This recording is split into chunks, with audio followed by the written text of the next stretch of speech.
Hello guys, मैं हूं Ponting और आप देख रहे हैं class 8 science NCERT chapter 2 that is micro organisms friend and foe. देखिए, इस चैप्टर में हम पढ़ेंगे कि माइक्रो ऑर्गेनिजम्स क्या होते हैं, माइक्रो ऑर्गेनिजम्स हमारे फ्रेंड किस तरह से वे हमारी मदद किस तरह से करते हैं और वो हमारे दुश्मन किस तरह से हैं या फिर हमारे नुकसान कैसे पहुंचाते हैं। देखिए, सबसे पहले आपको पता होना चाहिए कि माइक्रो ऑर्गेनिजम्स क्या होते हैं। देखिए, आपने अलग अलग प्लांट्स एनिमल्स को देखा होगा। अब वो भी लिविंग ऑर्गेनिजम्स हैं जिन्हें हम अपनी आंखों से देख सकते हैं, ठीक है। लेकिन जो माइक्रो ऑर्गेनिजम्स होते हैं ना, उन्हें हम अपनी आइज से नहीं देख सकते। माइक्रो ऑर्गेनिजम्स 2 वर्ड से मिलके बना है, माइक्रो एंड ऑर्गेनिजम्स। ऑर्गेनिजम्स तो आपको पता है लिविंग थिंग, लेकिन माइक्रो होते हैं जो माइक्रोस्कोप के अंडर ही देखे जा सके, नेक्ड आई से ना देखे जा सके, दैट आर माइक्रो ऑर्गेनिजम्स और माइक्रोब्स, ठीक है। अब एग्जांपल दे रखते हैं, जैसे कि आपने रेनी सीजन में ना ब्रेड होता है जैसे, तो वो ख़राब होता देखा होगा जिस पे कह देते हैं कि उर्ली लग गई, तो वो भी एक बैक्टीरिया होता है, वो भी एक माइक्रो ऑर्गेनिजम्स होता है जिसकी वजह से ऐसा होता है, ठीक है। इसी तरह से आपने अपने घरों में कहीं पे कह देते हैं हिंदी में कि काई लग गई है, तो वो भी एक माइक्रोब होता है जैसे एल्गी कहते हैं। तो इस तरह से बहुत सारे हमारे माइक्रो ऑर्गेनिजम्स होते हैं। अब इनके बारे में पढ़ लेते हैं।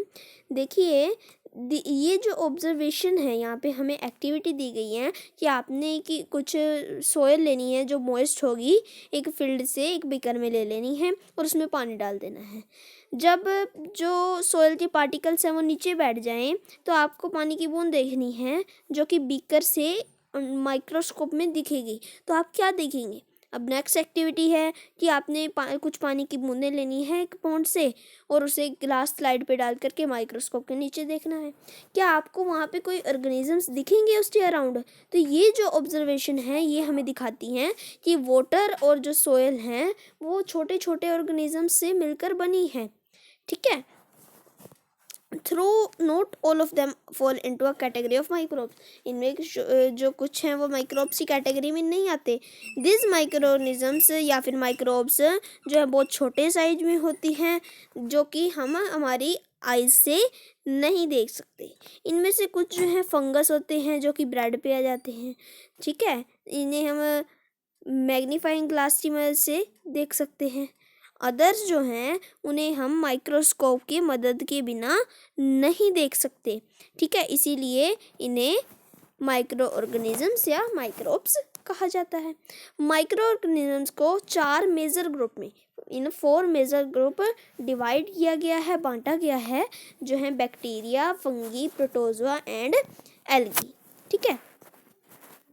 और इनमें से कुछ जो माइक्रो ऑर्गेनिजम्स आपको फिगर 2.1 टू 2.4 में दिखाए गए हैं। देखिए, मैं आपको दिखा रहा हूँ, ये जो फिगर हैं ये bacteria, algae, protozoa and fungi की फिगर दी थी। अब हम पढ़ लेते हैं वायरस क्या होते हैं। वायरस जो होते हैं वो माइक्रोस्कोपिक होते हैं, ठीक है। ये रिप्रोड्यूस होते हैं सेल के अंदर होस्ट ऑर्गेनिजम्स में जो कि बैक्टीरियम, प्लांट या एनिमल में होते हैं, ठीक है। इनमें से कुछ वायरस आपको फिगर 2.5 में दिखाए गए हैं।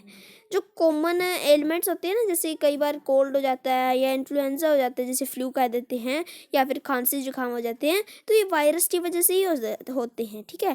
जो सीरियस डिसऑर्डर होते हैं जैसे पोलियो, चिकन पॉक्स, ये भी वायरस की वजह से ही होते हैं। इसलिए आपको इससे क्या पता चला कि वायरस घातक भी होते हैं और ज़्यादा नॉर्मल भी होती हैं, ठीक है।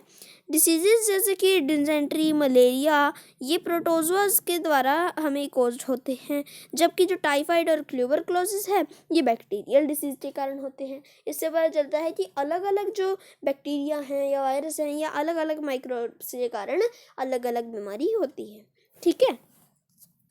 नेक्स्ट हमारा टॉपिक आ जाता है कि where do micro organisms live. Micro organism रहते कहाँ पे हैं? माइक्रो ऑर्गेनिजम्स जो हैं या तो सिंगल सेल भी हो सकते हैं, उनमें एक सेल भी हो सकता है, जैसे बैक्टीरिया एक सिंगल सेल माइक्रो ऑर्गेनिज्म है, या फिर एल्गी या प्रोटोजोआ, या फिर मल्टी सेलुलर भी हो सकते हैं जिसमें बहुत सारे सेल हों, जैसे कि एल्गी या फंगी, ठीक है। ये किसी भी इन्वायरमेंट के अंदर रह सकते हैं, आइस कोल्ड से लेकर के हॉट स्प्रिंग तक, या फिर डेजर्ट्स जहाँ पे बहुत ज़्यादा गर्मी हो, ठीक है, पहाड़ों से लेकर के रेगिस्तान तक ये कहीं पर भी रह सकते हैं और ये ह्यूमंस और एनिमल्स की बॉडी के अंदर भी पाए जाते हैं। इनमें से जो कुछ माइक्रो ऑर्गेनिजम्स हैं वो दूसरे ऑर्गेनिज्म पर बड़े होते हैं, जैसे कि वाइल अदर एक्सिस्ट फ्रीली। लेकिन कुछ जो बैक्टीरियल होते हैं वो फ्री होते हैं, बट कुछ दूसरे बैक्टीरिया पे डिपेंड होते हैं। ठीक है, जैसे कि माइक्रो ऑर्गेनिज्म अमोएबा होता है वो अकेला रहता है, जबकि जो फंगी और बैक्टीरिया हैं वो कॉलोनीज के अंदर रहते हैं, वो अकेले नहीं रहते।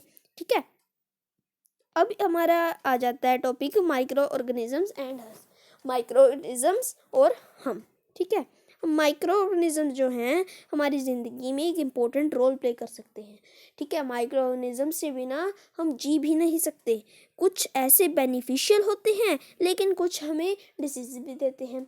ठीक है, अब हम इनके बारे में डिटेल में पढ़ते हैं। देखिए, हमारे पास जो ऑर्गेनिजम्स होते हैं वो फ्रेंडली भी होते हैं एंड फॉय भी होते हैं, जैसा कि चैप्टर का नाम है micro organisms friend and Foy. तो हमारे जो micro organisms friendly micro organisms होते हैं इनके बारे में, और जो फॉय ऑर्गेनिजम्स होते हैं इनके बारे में हम नेक्स्ट वीडियो में पढ़ेंगे। इस वीडियो के लिए इतना ही। Thank you.